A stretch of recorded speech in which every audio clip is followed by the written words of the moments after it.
C'est avec plaisir que nous accueillons aujourd'hui pour ce 21 janvier la Fédération royaliste provençale, l'Action française Provence est heureuse de vous recevoir. La Fédération royaliste provençale organise cette manifestation depuis plusieurs années. Cette date du 21 janvier revêt une importance capitale dans notre, j'allais dire, dans notre liturgie politique. Aujourd'hui, je salue particulièrement Guy Bertrand de Balanda, qui est responsable au niveau de la Provence de l'organisation des différentes sections. Jérémy Palmieri, qui est responsable des jeunes et qui va vous dire un mot tout à l'heure. Palmieri, bonjour à tous. Je vais vous lire la profession de foi monarchiste de Choderlos de Laclos, que vous connaissez tous, qui est un texte magnifique. Si le téléphone marche, c'est... Il disait « Je veux une monarchie pour maintenir l'égalité entre les différents départements, pour que la souveraineté nationale ne se divise pas en souveraineté partielle, pour que le plus bel empire d'Europe ne consomme pas ses ressources et n'épuise pas ses forces dans des discussions intéressées, nées de prétentions mesquines et locales. Je veux aussi, et principalement, une monarchie pour que le département de Paris ne devienne pas, à l'égard des 80 autres départements, ce qu'était l'ancienne Rome à l'égard de l'Empire romain. Je voudrais encore une monarchie pour maintenir l'égalité entre les personnes. Je voudrais une monarchie pour me garantir contre les grands citoyens. Je la voudrais pour n'avoir pas à me décider un jour, et très prochainement peut-être, entre César et Pompée. Je la voudrais pour qu'il y ait quelque chose au-dessus des grandes fortunes, quelque chose au-dessus des grands talents, quelque chose même au-dessus des grands services rendus.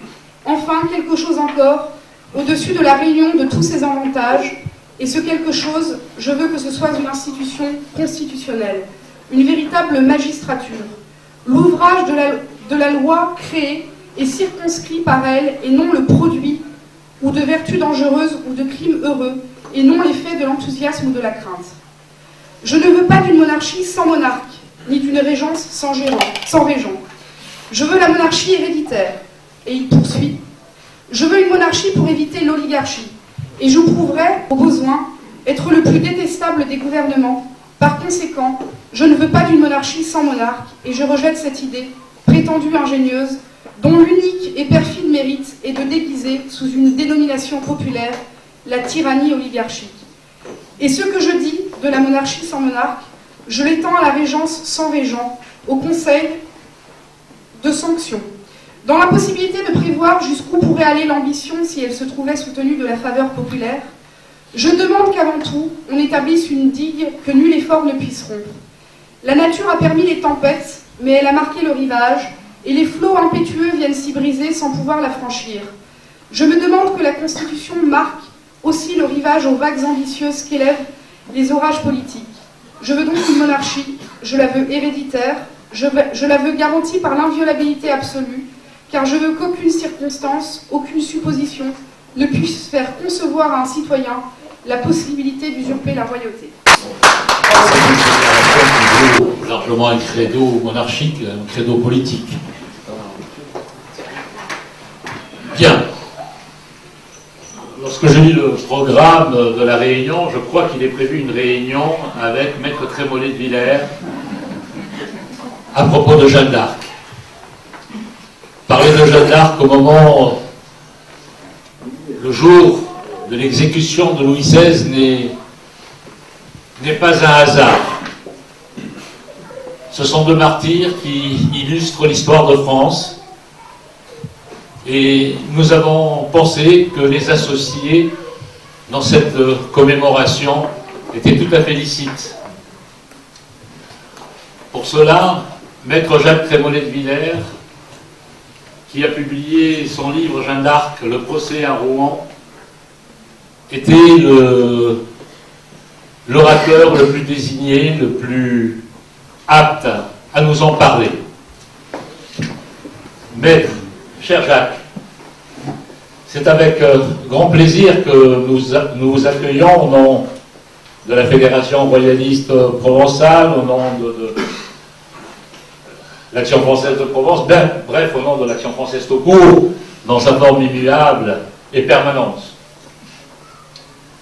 C'est donc une très grande joie de vous accueillir. Nous vous remercions d'avoir accepté cette invitation. Mais dites-moi, maître, dites-moi, cher Jacques, vous rendez-vous compte de ce que vous faites en ce moment? Vous êtes, en quelque sorte, le dernier rouage, la dernière. Avec vous s'achève la guerre de 100 ans.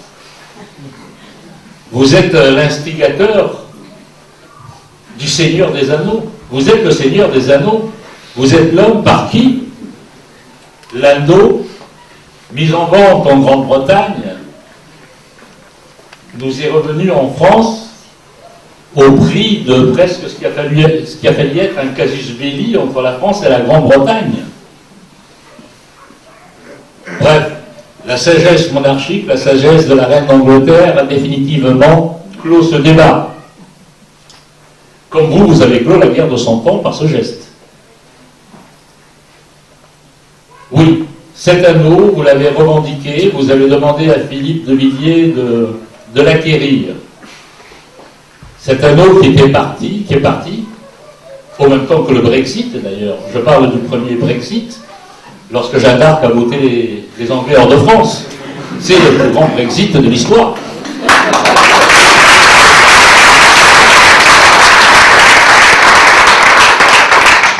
Dieu veuille qu'il y ait d'autres exits. Dieu veuille qu'il y ait d'autres exits. Donc, Jacques, je vous laisse la parole pour nous parler et pour nous montrer la leçon politique de Jeanne d'Arc, parce que cette leçon est permanente, et de trouver les éléments qui l'associent à l'exemple du roi Louis XVI. Merci, merci Jacques.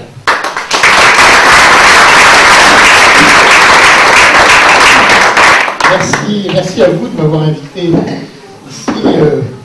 D'abord parce que en fait, j'ai au moins 15 degrés de différence avec Paris. Et que je reviens toujours à Marseille avec beaucoup de joie parce que c'est, comme je disais à quelques-uns, c'est la ville, un peu la ville de mon enfance. Ma grand-mère habitait d'abord 38 rue Jaubert et ensuite 163 boulevard Baille. Donc je venais passer mes vacances, des petites vacances, comme dit, avec elle. Et c'est là que on partait d'un Paris encore froid et on arrivait ici, c'était presque l'été. Donc à chaque fois à Marseille, c'est le cœur il revient et le cœur n'a jamais quitté. Et puis merci aussi de cette idée d'associer Louis XVI et Marie-Antoinette et Jeanne d'Arc. Et je dis ça parce que une fois une messe à Saint-Germain-l'Auxerrois, lorsque le prince Jean était seulement fiancé avec la princesse Philomena, celle qui est devenue la princesse Philomena, je vois à la sortie de la messe, je vois la messe, je ne voyais pas du tout la princesse Philomena. Et à la sortie, je l'ai trouvée dans le bar qui est juste à côté, là, qui s'appelle le Fumoir d'ailleurs, parce qu'elle fume pas mal. Bon. Et je lui dis, quand même, vous n'êtes pas venu. Si, je suis venu au fond. D'accord, vous êtes venu au fond, elle m'a dit, je suis pas statue, je ne suis pas encore fiancé, je ne suis pas baladé, je suis pas sa poule. Et puis elle me dit, pas un mot sur Marie-Antoinette. Je dis, mais c'était Louis XVI, c'est pas Marie-Antoinette. Il dit, non, vous êtes tous comme ça, les Français, les Autrichiens, ils nous coupaient la tête. Alors, c'est pour ça qu'il faut bien, maintenant, c'est bien d'unir à chaque fois Louis XVI et Marie-Antoinette. Mais là, c'est Louis XVI et Jeanne d'Arc. Alors, je vais commencer par Louis XVI. On a dit tellement de choses que vous savez tout, mais je voudrais juste rappeler un point d'avocat, parce qu'en fait c'est mon métier, et c'est comme ça que j'ai vu les choses. Il faut toujours faire attention aux juges, surtout aux mauvais juges. Il y en a beaucoup. Il y en a eu beaucoup pour Louis XVI, il n'y en avait pas un bon, et il y en a eu beaucoup pour Jeanne d'Arc, il n'y en avait pas. Il y en a eu beaucoup pour Marie-Antoinette aussi. Lorsque les juges ont condamné Louis XVI, ils ont condamné Louis Capet. Et lorsqu'ils ont, je ne vais pas lui donner son nom de roi, ni rien, Louis Capet. Et je trouve que dans c'est une inspiration diabolico-providentielle. Toujours en général, le diable porte pierre, on le sait, surtout ici. Et que donc, c'est véritablement par ce moyen-là qu'on a rappelé à l'histoire, et d'une certaine façon pour l'éternité, qu'en coupant la tête de Louis XVI, on coupait la tête de la tradition capétienne. On coupait la tête de l'art politique français qui est l'art politique capétien. C'est pas seulement un art politique monarchiste ou royal, etc., parce que les royautés, il y en a partout dans le monde, mais c'est un art spécial, spécifique, tel que l'honorable maison capétienne, comme dit Bainville, l'avait mené pendant 1000 ans. Et donc c'est là, c'est véritablement là, à ce moment-là, qu'on voit combien la Révolution a voulu non seulement couper la tête au roi, mais couper la tête, supprimer une tradition politique qui avait fait ce que le professeur Chauny appelait ces espaces de paix et de sociabilité, qui étaient en fait la reprise de ce qu'avait de meilleur l'Empire romain. Et donc, c'est vrai que nous étions les héritiers à la fois de Rome et d'Athènes, et que nous étions les héritiers de cet art politique où, comme dit Cicéron dans une phrase magnifique, tout était tendu vers la concorde des peuples. Tout était tendu vers la réunion, la concorde et l'amitié entre les peuples. C'est ce que nos rois savaient faire, et ce que les Capétiens savaient faire, et ce que la Révolution n'a pas voulu. Parce que la Révolution, c'est quelque chose, c'était un ensemble de verbeux. C'est un avocat qui nous dit. Il y avait des avocats, beaucoup d'avocats. Il y avait des vicaires, beaucoup de vicaires, des franquets en général. Bon. Enfin, des hommes de la parole, des hommes de Rome et des hommes de la parole qui pensent que quand on a dit, on a fait. Et depuis, alors que les rois, quand on fait le compte des discours qu'on fait nos rois pendant 1000 ans, ça fait un livre moins épais que ça. Hein. Tandis que la débauche de discours de la Révolution française, ça a fait des guerres. De l'audace, encore de l'audace, etc. Bon, lui, il partait, Armand XII partait, c'est les jeunes qui partaient, lui, il est resté là.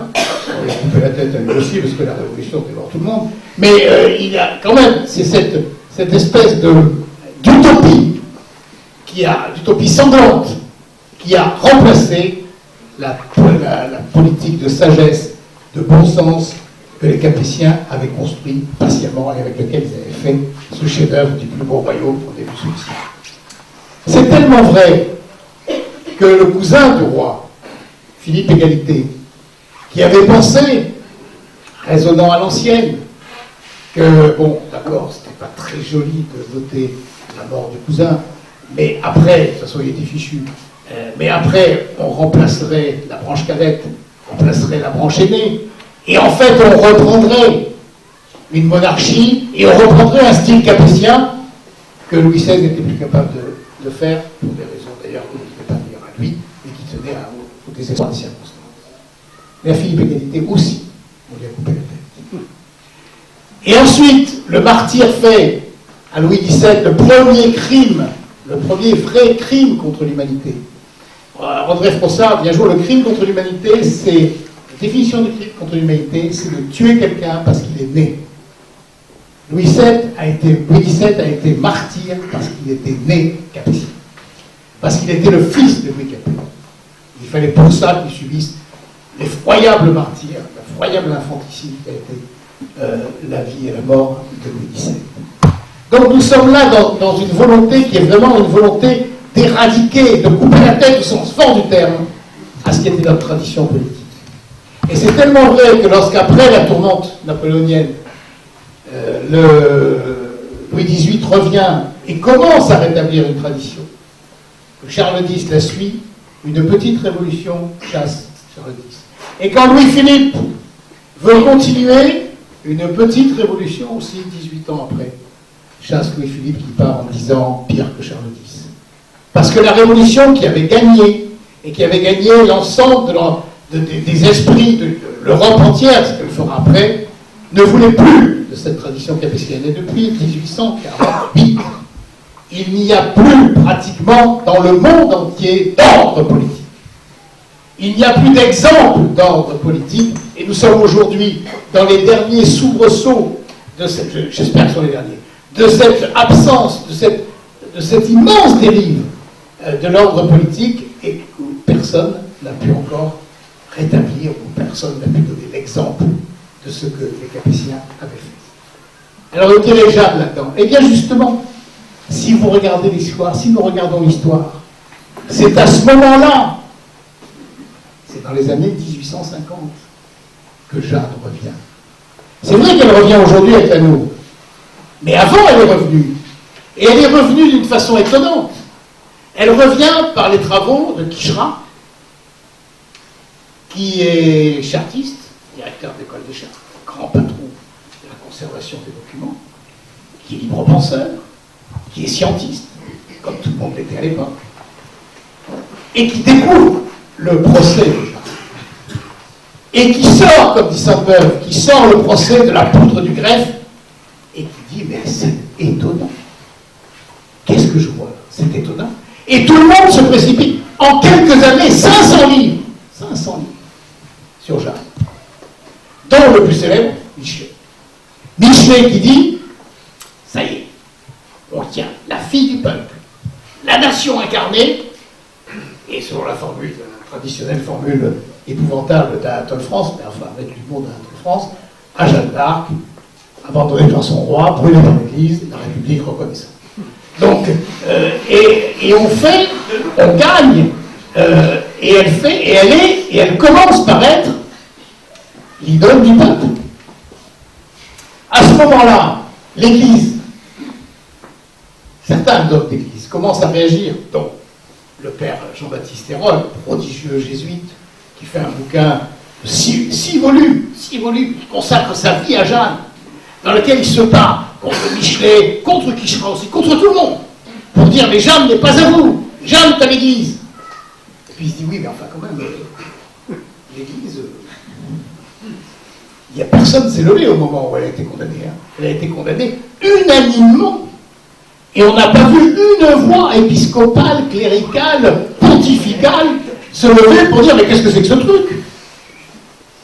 Alors, on n'est pas jésuite pour rien. Et le père Hérol dit, non mais en fait, ceux qui l'ont condamné, il n'avait pas tort d'ailleurs, c'est l'Université de Paris. L'Université de Paris, c'est celle qui déjà professait que les conciles étaient au-dessus du pape. Donc en fait, ce n'était pas des bons. Et dédouanant ainsi l'autorité pontificale, il envoie ces 6 volumes à Léon XIII, qui salue, et qui dit, bien joué, s'il vous plaît, mon cher jésuite, mais vous auriez pu quand même être un peu moins polémique, parce qu'il règle son compte à tout le monde. Et c'est d'ailleurs, un jour vous savez que ces livres ont été réédités, et donc vous pouvez les trouver. Les 6 volumes coûtent 200 €, mais avec ça, vous avez tout ce qu'il faut sur Jeanne, et ils m'ont beaucoup servi pour le commentaire de ce procès. Mais alors, quand on disait à ce pauvre le père Hérol, vous pourriez être un petit peu moins polémique, il montrait ses épaules, qui étaient les épaules de catcheur ou de rugbyman, avant le rugby, et ses mains qui étaient des mains de lutteur. Il disait, qu'est-ce que vous voulez que je fasse avec ça? Je peux que me battre. Donc, il a réglé son compte un peu. Ensuite, est venu le cardinal Touché, évêque d'Orléans, qui tombe amoureux de Jeanne d'Arc. Avant lui, il y a eu Monseigneur Dupont. Et puis le cardinal Touché, qui, tous les deux, évêque d'Orléans, tombe amoureux de Jeanne d'Arc, et commence à porter Jeanne sur les autels. Commence à être vénérable, plus béatifiée, mais il faudra qu'elle attende 1920 pour être canonisée, et elle sera canonisée par la République avant l'Église. Car c'est une loi, à l'initiative de Maurice Barrès, votée en 1920, qui déclare à l'unanimité Jeanne, héroïne nationale, et fixe la date, au 8 mai, de la fête nationale de Sainte Jeanne d'Arc. Enfin, Sainte Jeanne d'Arc pour la République, mais de Jeanne d'Arc.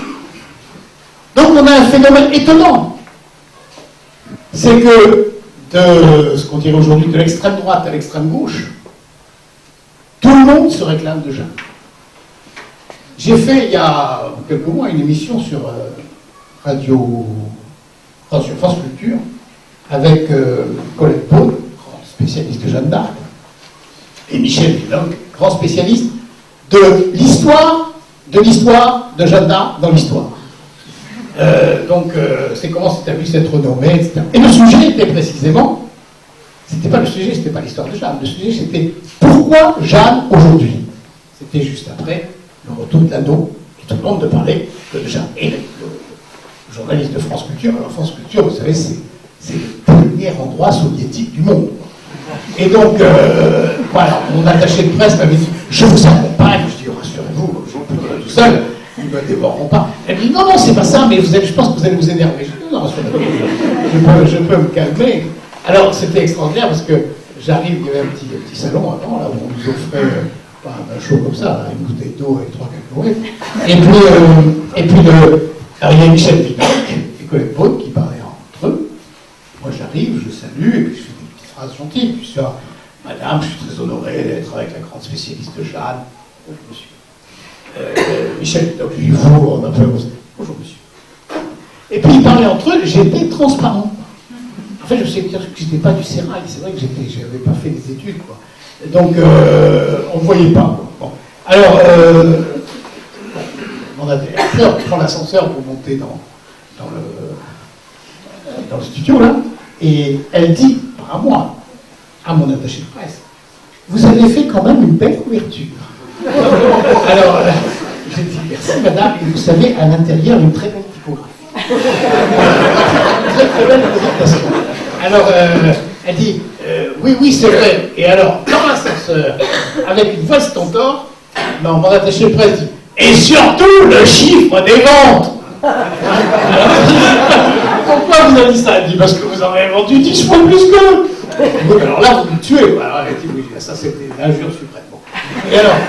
Et donc, on est rentré là, et ça a été absolument étonnant, parce que, alors on a parlé comme de Jeanne, bon, et puis, Colette Beaune dit, mais pour moi, Jeanne d'Arc, c'est un objet d'examen. C'est un objet de recherche. Alors Michel Vinocq dit, c'est un mythe qui revient, etc. et tout.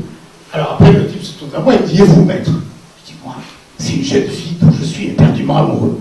Alors après, mon attaché de presse qui était avec les techniciens m'a dit, ah ben ils ont dit, t'es sympa lui. Bon. Alors donc, ça m'a un petit peu sauvé. Mais c'est pas pour ça que j'aurais pas dû vous raconter ça, c'est idiot, mais ce que je veux dire, c'est que Michel Vinocq a une phrase qui était très étonnante.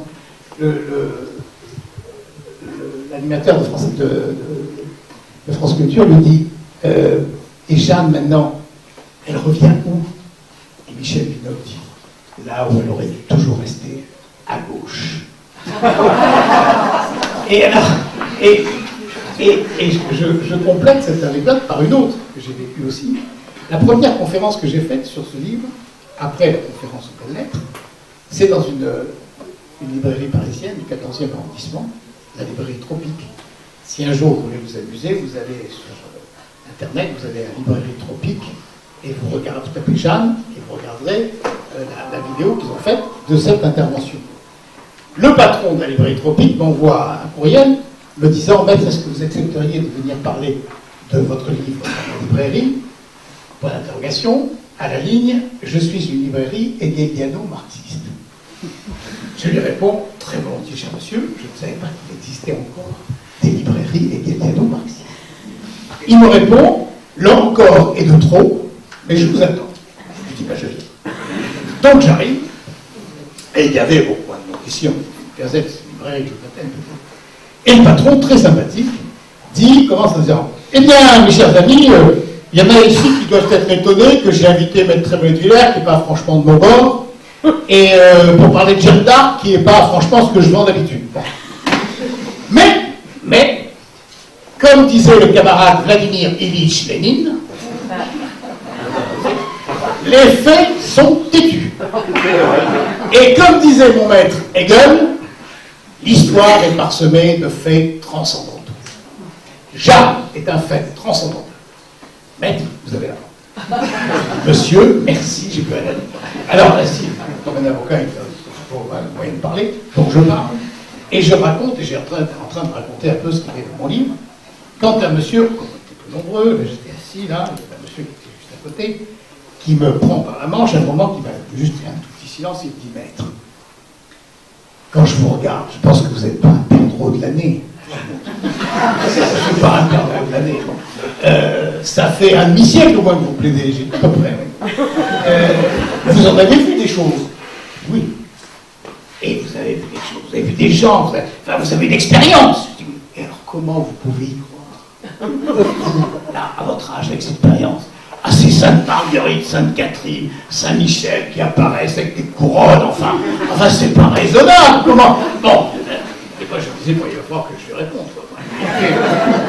Et à ce moment-là, le patron se relève et lui dit, je t'ai dit un fait transcendantal. Autant dire un mystère. Et le propre du mystère, mon vieux, c'est que c'est mystérieux.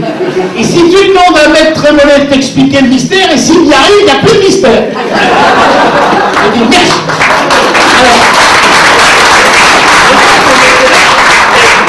Alors, en fait, ce que je veux vous dire, c'est ce qui m'a fait tout ce que je veux vous dire, c'est que Jeanne, elle est venue 1850.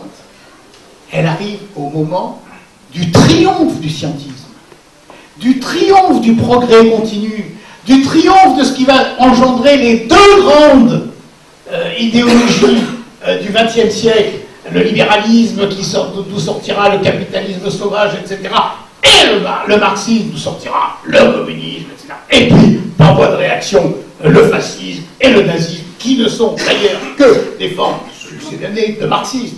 Enfin, on le sait, Hitler le disait lui-même, je suis le seul à avoir compris Marx. Bon, et alors ça, les marxistes, ils n'osaient plus le dire. Enfin, il l'a dit quand même, il a écrit. Bon, et Mussolini, il n'y a pas besoin de faire de dessin. Bon, donc, et ces énormes utopies qui ont ravagé le XXe siècle, elles sortent de là.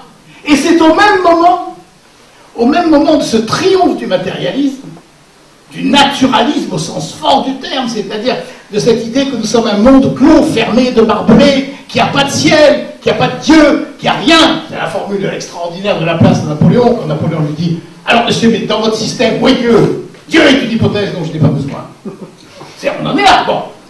Napoléon l'a pris pour un cinglé, il avait raison.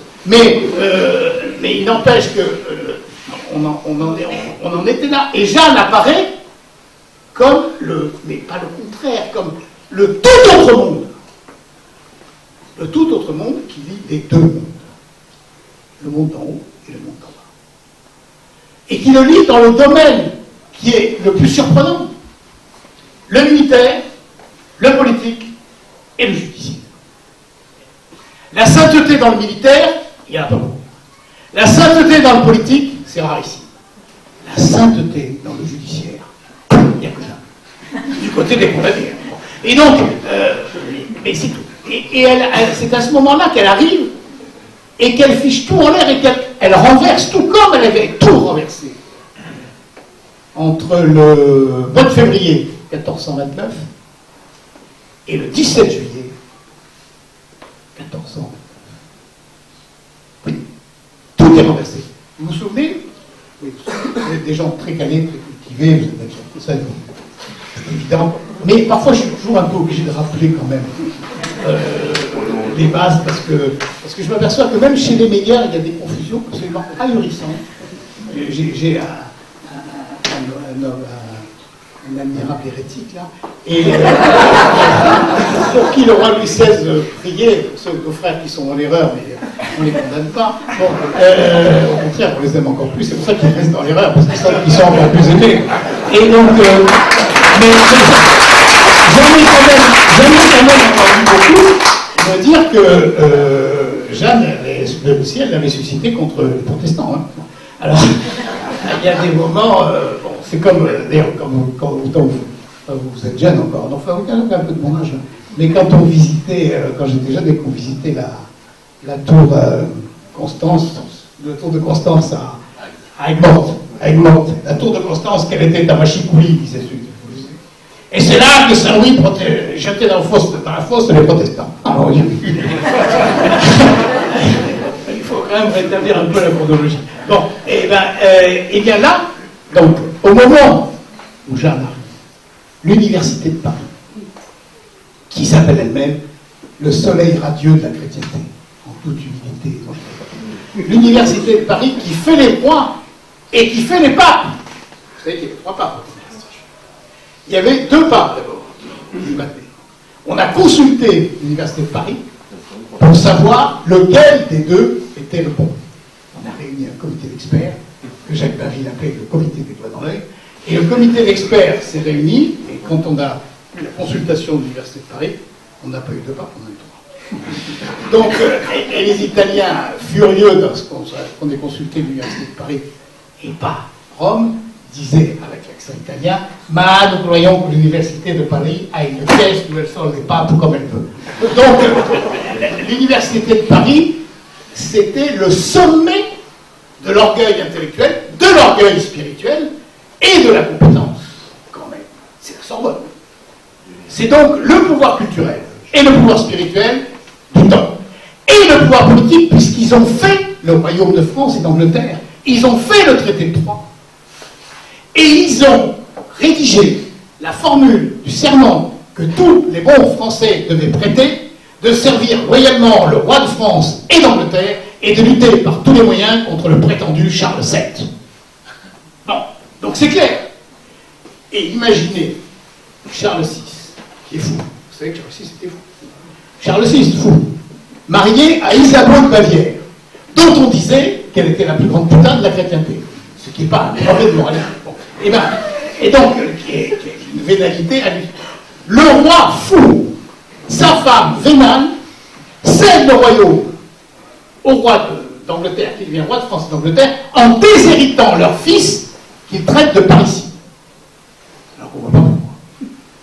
N'importe qui, le dernier des paysans, le dernier des serfs du royaume, voyant un contrat pareil, dirait ça ne sera pas. Il n'a pas l'ombre d'une valeur. Enfin, déjà, un fou, il n'a plus de consentement. Bon, la vénale, etc. Enfin, c'est évident. Et bien, c'était une évidence pour tout le monde, sauf pour l'Université de Paris, extrêmement intelligente, extrêmement calée, comité d'experts, et qui dit c'est l'avenir. C'est la nouvelle Union européenne, c'est la première Union européenne. Roi de France, on fait la paix, on fait le nouvel ordre mondial, je ne rigole pas, on fait le nouvel ordre mondial, et le nouvel ordre mondial suppose la disparition du royaume de France, qui de toutes les façons ne sert à rien. Bon. Et en plus, les Français ne peuvent pas se plaindre, car le roi est roi de France et d'Angleterre. Donc la France passe devant. Donc soyez rassurés, l'Europe c'est bien, l'Europe c'est chouette, suivez tous, et tout va bien, et tout ira bien. Et là-dessus, une jeune fille, qui ne sait ni A ni B, qui a 17 ans, qui arrive de Lorraine avec 3 ou 4 carvins, enfin un garçon ou jeune gens, qu'elle est allée chercher pour l'accompagner, prend alors celui qu'on appelait le petit roi de Bourges, et qui était tellement au fin fond du gouffre, que quelques semaines avant, quelques mois, dans son château de Loches, après la énième défaite catastrophique, la bataille des harengs, on avait emporté des chariots de harengs pour ravitailler Orléans, et tous ces chariots s'étaient fait prendre par l'armée anglaise, se dit, ah c'est bon, c'est fini. Et il se lève la nuit, il va dans la chapelle du château, il se met à genoux, il prie et il dit, Seigneur, si je ne suis pas le légitime héritier, si en fait toutes ces défaites viennent de ce que ma mère, enfin de ce que je ne suis pas le fils de mon père, ce qui en raison de l'inconduite de ma mère n'est pas forcément invraisemblable. Alors envoyez-moi un signe, et j'arrête tout. Je ne vais pas continuer à faire tuer les gens comme ça, alors si c'est pas moi, envoyez-moi un signe. Et quand Jeanne arrive à Chinon, qu'elle rentre dans cette grande salle où il y a 300 chevaliers, où on lui a présenté un faux roi sur l'estrade, etc., et où il y a le roi qui est caché quelque part, elle va vers cet homme. Et cet homme, on a sa photo, on a son portrait, il est fouqué, vous le regardez, il a les paupières qui tombent, les joues qui tombent, la bouche qui tombe, tout tombe. Et en plus, il a des genoux cagneux. Et elle arrive, et alors ça c'est pas Jeanne qui le dit, c'est moi, peut-être qu'elle me grondera de l'avoir dit, mais je le dis quand même, en mettant un genou en terre devant lui, elle a dû se dire, bah va falloir faire avec ça. Et en même temps, elle lui dit, je connais ta prière secrète. Elle l'emmène dans la petite chapelle au fond de la grande salle du château de Chinon, elle l'emmène là, et pour la seule fois de sa vie, elle le tutoie, en lui disant, je connais ta prière secrète, et je suis venu te dire, de par Dieu, que tu es vrai héritier du royaume de France. Et que je suis venu ici pour te faire sacrer à Reims. Il ressort, et tout était remonté, et on s'est dit, il s'est passé un truc. Et bien, cette jeune fille qui est arrivée et qui a fait, comme dit Baville, la première chose qu'il fallait faire, rendre confiance au prince. Lui rendre l'honneur et la confiance. À partir de là, en quelques mois, et elle disait elle-même au roi, sire, occupez-moi vite, je ne durerai pas plus d'1 an. En un an et un mois, elle renverse tout. Et ensuite, elle a 1 an et 1 mois de prison. Et puis c'est fini. Donc, c'est suffocant. Bon, c'est suffocant. Et donc, quand elle arrive, elle est prisonnière à Compiègne. Immédiatement, elle est prisonnière. Immédiatement, on organise son procès à la demande de l'Université de Paris. J'en viens enfin au procès. Et si vous regardez bien, c'est la première fois dans l'histoire qu'on juge un vaincu. Que les vainqueurs jugent les vaincus. Jamais ça s'était vu. Jamais. On les tuait. On pouvait les tuer. La plupart du temps, on les libérait sous rançon, ce qui nourrissait l'effort de guerre. Vous savez qu'après la bataille d'Azincourt, le roi d'Angleterre a fait trancher la tête de 500 chevaliers français. À côté de ça, le djihad, que dalle. Bon, on n'a pas de leçon à donner. C'est des bons chrétiens, hein. Bon, 500 chevaliers français, et les seigneurs anglais ont dit au roi d'Angleterre, sire, c'est pas possible. C'est contraire à toutes les lois de la guerre, c'est contraire aux lois de la chevalerie. C'était tous des seigneurs, hein. Tous des officiers, tous des seigneurs, tous des chevaliers. Et en plus, c'est absurde, parce que, avec les rançons qu'ils verseront, ça va nourrir l'effort de guerre. Mais le roi, plus malin, qui a fait Katyn avant Staline, le roi plus malin dit, oui, mais avec ça, je liquide toutes les lignes françaises, et après je rentre comme dans du beurre dans le royaume de France. Il avait épargné Charles d'Orléans, prisonnier nucléaire parce qu'il était sang royal, et Jean d'Alençon, qui ensuite sera racheté, et ça le ruinera, et qui fera la campagne avec Jacques. Mais donc, cette façon d'éradiquer, de vouloir tenir l'ensemble du pays, c'était complètement installé. Et dans cette espèce de vide complet, de désespérance totale, Jeanne a tellement tout renversé que l'Université de Paris dit il faut la juger. Et écrit tout de suite au roi de France et d'Angleterre, il faut la juger. Celui qui l'a fait prisonnière, c'est Jean de Luxembourg, c'est un de ses capitaines, il la maintient, il la détient, il la vend. 10 000 écus le prix d'un roi. Le prix d'un roi. Et donc elle commence son périple, etc., pour arriver à son procès. Alors ce procès, je vais vous dire un peu maintenant, rapidement, je ne vais pas vous dire tout ce qu'il y a dans le livre, parce que si je vous le dis, ne l'achetez pas, ça ne sert à rien. Mais je vais vous dire quand même quelques éléments, parce que vous allez voir l'extraordinaire actualité. D'abord, je vais vous faire une confession. Ce livre, le procès de Jeanne, ça faisait plus de 50 ans que je l'avais sur ma table. J'ai fait ma première conférence publique à 19 ans sur le procès de Jeanne d'Arc. Et j'étais fier parce que j'avais commencé en disant elle avait 19 ans et moi aussi. Maintenant, ça fait un certain temps que j'ai plus 19 ans. Mais elle a toujours 19 ans. Et c'est ce qui fait d'ailleurs son charme. C'est ce qui fait un charme invincible. Parce que pour l'éternité, comme dit Peggy, elle aura toujours 19 ans. Et même Dieu n'y prend rien. De Sainte Geneviève, comme dit Peggy, c'est les Genevièves, et l'une dans le ciel à l'âge que Dieu veut, et l'autre, elle n'aura jamais un autre âge que 19 ans. Donc cette petite... j'avais ce texte, j'avais lu, relu, encore lu, et encore lu, et encore lu, et encore lu, et fait des conférences. C'est un avocat, forcément, ça fait... Et puis un jour, il y a 2 ans de ça, pour une raison que j'ignore, et comme dirait mon copain de la librairie des Tropiques, c'est un mystère. Bon, il y a des mystères. Pour une raison que j'ignore, je prends ce texte, il est sur ma table, hein, et je prends ce texte, et je me dis, si je le regardais en avocat, c'est-à-dire que pour quelqu'un dont on disait de temps en temps que j'étais un type assez rapide de l'esprit, mettre 50 ans en tant qu'avocat à regarder un procès en avocat, c'est pas une preuve d'extraordinaire agilité intellectuelle. Mais je me suis dit, je le regarde en avocat. Et dès la première, donc audience par audience, hein, puisque c'est les PV d'audience, audience par audience, la plume à la main, en disant, bon, que voulaient les juges? Pourquoi ils posent des questions comme ça? Et Jeanne, est-ce qu'elle a un système de défense ou pas? Pourquoi elle répond comme ça? Alors moi j'utilisais, vous savez, les formules célèbres, si Jeanne est toujours en état de grâce, si j'y suis, Dieu m'y garde, si je m'y suis, Dieu m'y mette, enfin, des trucs très célèbres. Bon. Mais là, j'ai vu autre chose. Dès la première audience, je me suis dit, mais elle est extraordinaire, cette fille. Extraordinaire. Et, alors, croyez-moi, je suis pas dingue, quoi. J'ai pas eu des visions. J'ai dit, je me dis ça à mon épouse et à mes enfants, j'ai dit, ça y est, j'ai vu Jeanne. Ils m'ont dit, où j'ai pas vu. Je peux pas vous dire si elle était blonde, brune, si elle avait les yeux bleus, les yeux verts, non.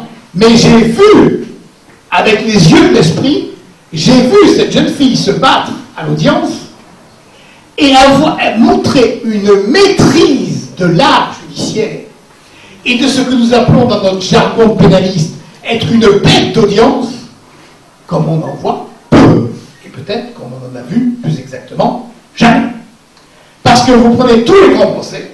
Alors il y a Socrate. Socrate a dominé son procès, mais on n'a pas les plaies d'audience de Socrate. Socrate, on sait ça par Xénophon et par Platon, qui étaient quand même ses disciples, ses copains. Donc, je pense que Socrate s'est provoqué de la cité, mais on ne sait pas comment ça s'est passé. Jésus-Christ a dominé ces juges, oui, mais c'est Jésus-Christ est fils de Dieu. Et il y a d'ailleurs des ressemblances entre le procès de Jésus et le procès de Jésus. Mais après, vous prenez tout, vous avez même des gens extraordinaires, les premiers martyrs chrétiens, Sainte Cécile, tout, qui ont été vraiment extraordinaires. Mais personne, et puis même ceux qui se sont vraiment bien battus, quoi, mais personne n'a dominé professionnellement, c'est-à-dire prenant la main sur le procès. Comment fait-elle? Au début, première audience, le juge lui dit de façon cochon, lui dit de façon extrêmement simple et banale, maintenant vous allez prêter serment de dire la vérité sur les questions qu'on vous posera. Alors aujourd'hui, ça ne se fait plus. Aujourd'hui, au contraire, le président de la cour d'assises dit monsieur ou madame, monsieur, bon, vous allez répondre aux questions, vous avez le droit de vous taire et vous avez même le droit de mentir. À quoi l'accusé, bien chapitré par son avocat, dit je n'en abuserai pas, monsieur le président. Donc, et au bout de 5 minutes, disons une demi-heure, le président commence à dire à son accusé, enfin dites la vérité, quoi, bon, on est là pour dire la vérité, bon, c'est évident, c'est un concert, bon. Et là, donc, Cochon dit ça. Et Jeanne, tout de suite, alors vous imaginez, il faut que vous imaginiez, elle a 60 juges devant elle. Hein. Ils sont 60. Ils sont dans la chapelle royale du château de Rouen. 60, alors, évêque, père abbé, insigne docteur en sacrée théologie, la fine fleur de l'université de Paris, tout ça, enfin tout ce qu'on fait de mieux. Grand inquisiteur, vice inquisiteur, enfin tout ce que vous voulez. Bon, et elle arrive, elle les regarde, et on lui dit, ben, vous n'avez pas de serment. Elle dit, je ne sais sur quoi vous me voulez interroger. Peut-être me demanderez-vous telle chose sur laquelle je ne vous répondrai point. Le cochon, il est sidéré. Enfin, Jeanne, enfin, bon, tout le monde prête serment, enfin, même les princes prêtent serment de répondre en matière de foi. Si c'est en matière de foi, je veux bien répondre. Mais des secrets que j'ai révélés à mon roi, vous n'en saurez rien du si vous coupez la tête. Vous m'écartelez à 4 chevaux. Donc elle a compris tout de suite, que le premier procès, il y a 3 procès dans le procès de Jeanne, que le premier procès, qui est un procès politique, les juges veulent le secret entre Jeanne et le roi. Ce qui s'est dit, parce que tout se sait, ce qui s'est dit dans cette petite chapelle, qu'est-ce qui s'est dit là? Ça, ils n'auront pas. Ils n'auront jamais, et elle ne le dit pas. On le saura après par le roi. Et elle ne le dit pas, parce qu'elle est très fine, elle dit, si je dis que je lui ai dit qu'il était le fils légitime, on ne va pas retenir ça. On va retenir qu'il avait douté de sa légitimité. Et le monde entier, parce que le procès est fait pour être diffusé dans la chrétienté tout entière. C'est un procès médiatique, c'est un procès politique, c'est un procès soviétique. Sauf que les soviets, c'est, je vais dire, des gros bourrins à côté de ces gars-là. Eux, c'est des artistes dans la cruauté. Bon. Et donc, elle a compris tout de suite, et ils ne sauront pas. Et ensuite, elle leur dit, première chose, donc. Deuxième chose, elle dit, peut-être vous répondrai-je, mais reposez-moi la question dans 8 jours. Alors, vous avez deux choses. Les magistrats dans la salle, ils le savent. Il y avait deux choses sur lesquelles aucun juge ne peut transiger. Aucun président ne peut transiger. C'est le président qui est le maître de la matière du procès. Ça se traduit par des choses très simples. Monsieur l'accusé, c'est moi qui pose la question, c'est moi qui répondais, et pas l'inverse. Il est maître de la matière du procès et il est maître du temps du procès. Et très souvent, les avocats, pour gagner du temps, trouvent des trucs, déposent des conclusions, pour qu'on réponde, etc. Enfin bon, demandent des renvois, une aide, etc. Mais ils n'ont pas. Bon. Et là, Jeanne, qui n'est pas d'avocat, spontanément, elle prend la main sur le procès en fixant la matière sur laquelle elle répondra. Des choses que j'ai faites quand je suis venu au pays de France, volontiers je répondrai. Mais de ce que il s'est passé entre le roi et moi, je le dirai après ça. Elle fixe la matière. Et elle fixe les délais. Elle dira, reposez-moi la question dans 8 jours. À un moment, elle dira, reposez-moi la question dans 15 jours. Et 15 jours après, il repose la question. Je me suis dit, pourquoi elle fait ça? Et c'est évident. Elle fait ça pour gagner du temps. Parce qu'elle s'est dit, ces gens-là sont là pour me tuer. Elle est très fine, Jeanne, elle comprend tout. Comme elle arrivait au Conseil du roi et qu'elle comprenait tout au coup d'œil, comme elle arrivait au Conseil des généraux et qu'elle comprenait tout au coup d'œil, et qu'elle disait, vous allez bien délibérer entre vous, sans moi. Elle n'était jamais invitée au Conseil des généraux. Elle n'était jamais invitée au Conseil du roi. Elle rentrait comme ça, en disant, vous avez délibéré, vous avez fait à votre conseil, je suis allé au mien, il est meilleur que l'autre. Et on va faire comme j'ai dit. Quand elle arrive à Orléans, c'est prodigieux. Elle tombe sur le bâtard d'Orléans, Dumois, qui est le chef, le généralissime des armées de Charles VII, cousin de Charles VII. Elle arrive, et elle lui dit, c'est vous le bâtard d'Orléans? Elle dit, oh, c'est moi.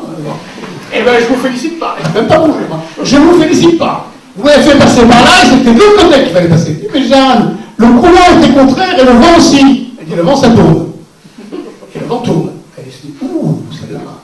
Pourtant, rien ne tourne mieux que le vent. Hein. Bon. Mais, et donc, elle a cette espèce de coup d'œil, de rapidité, qui fait qu'elle saisit les personnalités, et elle saisit qui est pour elle, qui est contre elle. Là, ils sont tous contre elle. Ils sont tous venus pour la tuer, donc on gagne du temps. On gagne du temps parce qu'elle pense, comme ses voix lui disent, qu'elle va être libérée par la grande victoire. Et donc la grande victoire pour elle, c'est une victoire militaire. C'est la Hirk, Saint-Traille, d'Alençon, ses copains qui arrivent et qui vous balancent tous ces foireux de curés, etc. Et Bergin. C'est ça qu'elle explique. Et c'est pour ça qu'elle gagne du temps. Et le 21 février, 31 mai, c'est quand même long, hein, pour un procès jugé d'avance. Bon, je vais m'arrêter là parce que sinon vous allez tout avoir tout. Mais je vais. Alors, donc, c'est première chose, je découvre une extraordinaire athlète de la. On entend? Oui. On découvre une extraordinaire athlète de la procédure et du combat d'audience. Ensuite, vous allez trouver. Vous allez trouver le plus grand écrivain français. Jean Cocteau disait Jeanne d'Arc est le plus grand écrivain français. Et vous êtes dans la magnifique préface que Brasillac a faite de ce succès, ça commence ainsi. Le plus pur et le plus émouvant chef-d'œuvre de la langue française n'a pas été écrit par un homme de lettres. Il est né de la collaboration abominable et douloureuse d'une jeune fille visitée par les anges et de quelques curés muets pour l'occasion en tortionnaires. Et donc vous avez là, alors je vais vous citer un exemple, juste un exemple. Un exemple qui est l'audience, la deuxième audience. La deuxième audience, c'est l'audience des voix. C'est celle sur laquelle on la questionne sur ses voix.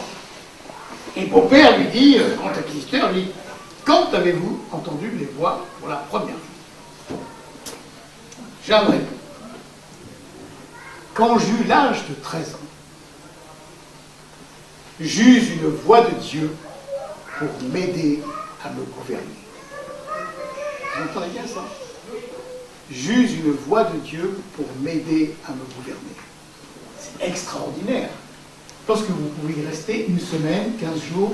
Moi, ça fait 1 an que je suis sur cette phrase. Là, ça n'a rien à voir avec Al-Akbar. Hein. Ça n'a rien à voir non plus avec ce qu'on dit tant de livres. Où Jeanne, c'est la petite paysanne complètement idiote à qui ses voix disent tu fais ceci, tu fais cela, puis elle gagne, etc. Puis au bout d'un moment, les voix lui disent on ne te dit plus rien, puis tu... Mais non, ça n'a rien à voir avec la réalité. Juge une voix de Dieu pour m'aider à me gouverner. Ça dit l'humilité de Dieu. L'humilité de Dieu qui vient jusqu'à cette jeune fille pour l'aider humblement, pour l'aider à se gouverner, et elle garde le gouvernement d'elle-même tout le temps. Elle le gardera jusqu'au bout. Et à quel prix? En discutant avec ses voix, et parfois contre ses voix. À un moment, elle est à la tour de Beauvoir, prisonnière, elle s'évade. Elle enferme son geôlier dans sa propre chambre, elle, il vient, tac, tac, elle l'enferme, elle se tire. Et juste arrivé à la porte, malheureusement, il y en a d'autres qui la trouvent, alors on la prend et on la met tout en haut de la tour, 30 mètres. Et là, barricadée. Et elle sait que les Anglais vont reprendre Compiègne. Là où elle a été faite prisonnière. Et les Anglais ont décidé que, puisque Compiègne avait quitté le camp anglais pour se rallier au camp français, tous les habitants mâles de Compiègne seraient passés au fil de l'épée jusqu'à l'âge de 7 ans. Et Jeanne dit, mais c'est pas possible de laisser de si bons citoyens, de laisser de si bons Français dans ces conditions, il faut que j'y aille. Et ces voix lui disent, Jeanne, tu peux pas y aller. Tu peux pas y aller. Et Dieu portera secours aux gens de Compiègne. Et Jeanne répond, si Dieu porte secours aux gens de Compiègne, je veux être là. C'est très fort ça, parce qu'elle sait, Jeanne, parce qu'elle connaît la psychologie divine. Elle discute beaucoup avec les anges et les saints. Pendant 4 ans, elle a discuté. Moi, j'ai 13 ans, pendant 6 ans, 13 à 19 ans. Et donc elle sait que Dieu n'agit jamais que par cause seconde. Et qu'il ne fait pas de miracle. Elle n'a jamais vécu, elle n'a jamais eu un miracle, jamais, jamais. Elle dit, mais je besognais tout le temps, même quand j'étais blessé. Et donc, elle dit, mais il y a un moyen d'y aller, je saute. Et ses voix lui disent, Jeanne, tu ne sautes pas. Elle saute. Et en sautant, elle crie, Jésus-Marie, sauvez-moi. Et c'est le seul miracle qu'elle ait eu, parce qu'en fait, elle tombe de 30 mètres, et elle ne se casse rien. Elle est restée 48 heures quand même, sans pouvoir manger, ni boire, ni parler. Et ensuite, ça revient. Sacrée constitution. C'est pas passé, c'est à cheval, enfin bon. Et quand les juges lui disent, mais Jeanne, parce que les juges, ils ne sont pas une contradiction près, Jeanne, vous avez désobéi à vos voix? Est-ce que c'est pas grand péché? Surtout en risquant votre vie? Elle dit, en véritable suicide. Et elle a cette parole extraordinaire. Je n'ai pas sauté en espérance de me désespérer. Mais j'ai sauté pour aller rejoindre les gens de Compiègne. Mais Jeanne, vous pouviez faire confiance, etc. Et est-ce que vous vous êtes confessé? Oui, je me suis confessé d'avoir désobéi aux lois, à mes lois. Elles m'ont demandé de me confesser, et je m'en suis confessé. Et là, le cochon lui dit, et est-ce que vous avez eu pénitence de ce que vous aviez fait? Et Jeanne répond, le mal que je me suis fait en tombant a suffi comme pénitence. et donc, vous voyez, c'est juste une voix de Dieu pour m'aider à me gouverner. 13 ans à l'époque, c'est l'âge où une fille peut se marier. Elle est formée, elle peut se marier. 15 ans pour les garçons, 13 ans pour les filles. Elle peut aussi vouer sa virginité. C'est à ce moment-là que la voix vient. Et elle continue. Et la première fois, j'eus grand peur. Ce que Anatole France n'a pas observé, Anatole France qui démontre 2 énormes volumes comme ça, que toutes les voix de Jeanne étaient des voix intérieures, des pulsions intérieures. Alors, elle avait beaucoup prié devant la statue de Sainte Marguerite et devant le portrait de Sainte Catherine dans sa chapelle, dans l'église de son village, et donc elle a cru. Alors, elle a cru les voix. Non. Les voix intérieures, ça n'a jamais fait peur. Les voix intérieures, en général, réfléchissez bien à ce qu'est votre vie, les voix intérieures, elles vous disent ce que vous avez envie d'entendre. Et quand elles vous disent pas ce que vous avez envie d'entendre, vous les écoutez pas, puis c'est très facile de les faire taire puisqu'elles sont internet. Mais là, c'est la première fois que j'ai eu grand-peur, c'était extérieur. Sinon, elle n'avait pas eu peur. Et en même temps, c'est magnifique aussi. Parce que si vous réfléchissez que c'est un rapport d'amour entre Dieu et l'homme, la première fois que j'ai eu grand-peur, c'est la jeune Vierge devant l'amour humain, comme devant l'amour de Dieu. La première fois que j'ai eu grand-peur, c'est magnifique ça. Et alors après, la phrase que je considère personnellement comme la plus belle phrase de la langue française, et vint cette voix, environ l'heure de midi, au temps de l'été, dans le jardin de mon père. C'est beau ça? Et c'est tout jeune, midi, au temps de l'été. C'est pleinement solaire. Et Jeanne, c'est une fille solaire. Il n'y a pas l'ombre du nombre. Midi, au temps de l'été. Je pense que si elle avait si on avait fait son signe astral, elle devait être Jupiter dans le soleil. Voilà. Et donc c'est une fille de victoire. Elle est née pour la victoire. Ça se voit, et pour la lumière. Et c'est pour ça qu'elle est si gaie. Elle est gaie, Jeanne. Elle rit tout le temps. Elle rit et elle pleure aussi. Elle rit, elle pleure, elle rit. Bon. Mais elle rit beaucoup, même dans les moments les plus terribles, avec ses juges. Quand un juge lui dit, alors Saint-Michel, il était habillé comment? Je ne vous le dirai pas. Ah non, j'aurais un truc aussi idiot. Passer outre. Alors l'autre lui dit, était-il nu? Croyez-vous que Dieu n'ait pas de quoi le vêtir? Et alors un autre crétin, avait-il des cheveux? Pourquoi les lui aurait-on coupés? Alors vous découpez ça comme des pièces de théâtre. Alors c'est tout ce que j'ai fait. Je ne vais pas tout vous dire, moi, mais c'est tout ce que j'ai fait. Ce que j'ai fait, c'est mettre en relief. C'est mon métier, ça a été mon seul métier. Mettre en relief, vous le verrez d'ailleurs, tout ce qui est de Jeanne, c'est en caractère plus gras, tout ce qui est mon commentaire, c'est un petit caractère. J'ai voulu mettre en relief ce que j'ai vu quand je l'ai lu en avocat et que je n'avais pas vu avant. Et dernière anecdote, après je fais le déjeuner, quand j'avais commencé ce livre-là, j'ai fait les 4 premiers chapitres à peu près, et puis j'ai fait une chouette préface, parce que j'avais lu la préface de Blanc-Gard, la préface du Père Riquet, la préface du Père Doncker, toutes des très belles préfaces, donc je fais une très belle préface. Et puis je déjeune avec mon ami, depuis toujours, c'est de pas dire, qu'il est quand même plus de 20 ans. Bon, Jean Piat, grand acteur, parce que je connais son pif et son sens des textes, et je lui dis, Jean, je suis en train d'écrire un truc, j'aimerais avoir votre idée. Il me dit, ah, j'ai pas le temps, puis je suis vieux, j'ai 90 ans, et je suis en train de préparer un spectacle, et on démarra tout à l'heure, enfin, non, hier, il a démarré hier, à la Comédie Champs-Élysées, 92 ans et demi. Love Letters. Et donc, il me dit, j'ai pas le temps, etc. Bon. Et puis, je lui dis, bah, quand même, prenez-le. Alors, il prend le papier, on rentre chacun chez soi, et 2 heures après, il m'appelle à mon bureau, il me dit, j'ai pas fait la sieste, j'ai pris votre truc. Vous tenez quelque chose de fantastique. Vous tenez quelque chose de fantastique. Mais je vous en supplie, virez-moi votre préface. Je dis, attends, ma préface, c'est sur laquelle je ne peux plus transpirer, quoi. Elle est belle, votre préface. Il m'a dit, votre préface, on s'en fout. Ce qui est intéressant, c'est que vous nous montrez Jeanne. Donc j'étais pas fou. Et il n'y a pas que moi qui ai vu Jeanne. Il m'a dit, Jeanne, Dieu sait si je la connais. J'ai même joué des pièces sur elle. Mais là, vous nous montrez Jeanne comme jamais on l'a vue. Et bien alors, je vous en supplie, votre préface, elle cache tout. C'est vous, votre préface. Et vous, on s'en fout. Alors mettez-vous derrière. Il y a cette phrase extraordinaire. Mettez-vous derrière. Montrez-nous Jeanne. Amenez-nous à l'audience. Montrez-nous ce qui se passe. Mettez ça en relief. Et vous, et ça c'est vous.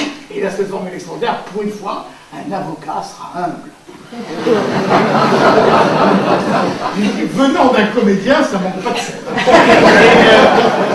Mais en fait, il avait raison. Et donc, il m'a donné la clé, c'est pour ça que je cite tout le temps. Il m'a donné la clé, alors j'ai viré ma préface, vous ne la verrez pas, tant pis. Je pense que vous ne la verrez rien, finalement, parce que vous verrez Jeanne.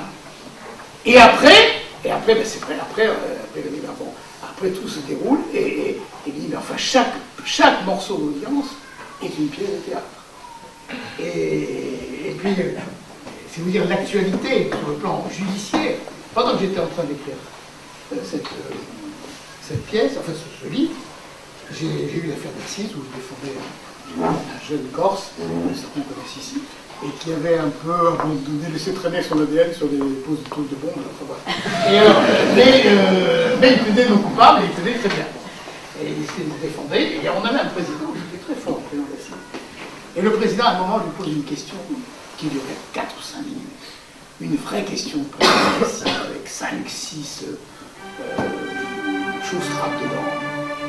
Et là, il me regarde, Monsieur le Président, dans votre question, il y a au moins 4 questions. Moi, j'ai pas un cerveau d'avocat, découpez-moi ça, c'est obligé. Et alors, donc, un peu étonné, bon, et après, à la suspension d'audience, je lui dis, Pierre Thomas, vous parlez comme jeune. Ça m'a fait plaisir.